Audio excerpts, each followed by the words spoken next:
ખાતે પંજાબી સમાજ દ્વારા વિજયાદશમી નિમિત્તે રાવણ દહન કાર્યક્રમ યોજાયો. ધારાસભ્ય પંકજભાઈ દેસાઈ પૌત્ર સાથે રહ્યા ઉપસ્થિત. વિજયાદશમીના પવિત્ર પર્વની ઉજવણી નિમિત્તે દર વર્ષની જેમ આ વર્ષે પણ પંજાબી સમાજ નડિયાદ દ્વારા હેલીપેડ ગ્રાઉન્ડ ખાતે રાવણ દહનનો ભવ્ય કાર્યક્રમ યોજવામાં આવ્યો હતો.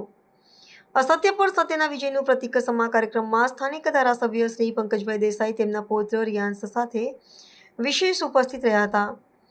ધારાસભ્યશ્રીના હસ્તે રાવણના પુતળાનું દહન કરવામાં આવ્યું હતું, જેને નિહાળવા માટે મોટી સંખ્યામાં નગરજનો ઉમટી પડ્યા હતા.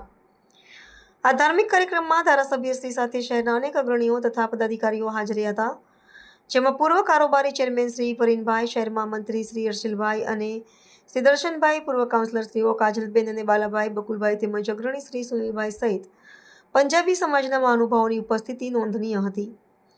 આ તમામ અગ્રણીઓએ ધાર્મિક ઉત્સવમાં સહભાગી થઈને આયોજનને સફળ બનાવ્યું હતું. પંજાબી સમાજ દ્વારા આયોજિત આ કાર્યક્રમે સત્ય અને ધર્મના મૂલ્યોની પુનઃસ્થાપના કરી શહેરમાં સાંસ્કૃતિક એકતાનો સંદેશ ફેલાવ્યો હતો. પરંપરાગત રીતે યોજાયેલા રાવણ દહન સમારોહ થકી ધર્મ અને નીતિના માર્ગ પર ચાલવાની પ્રેરણા મળી છે. મોટી સંખ્યામાં ઉપસ્થિત નગરજનોએ રામ રાવણના યુદ્ધમાં સત્યની જીતનો આ ઉત્સવ મનાવીને ધર્મમય વાતાવરણમાં હર્ષોલ્લાસ વ્યક્ત કર્યો હતો.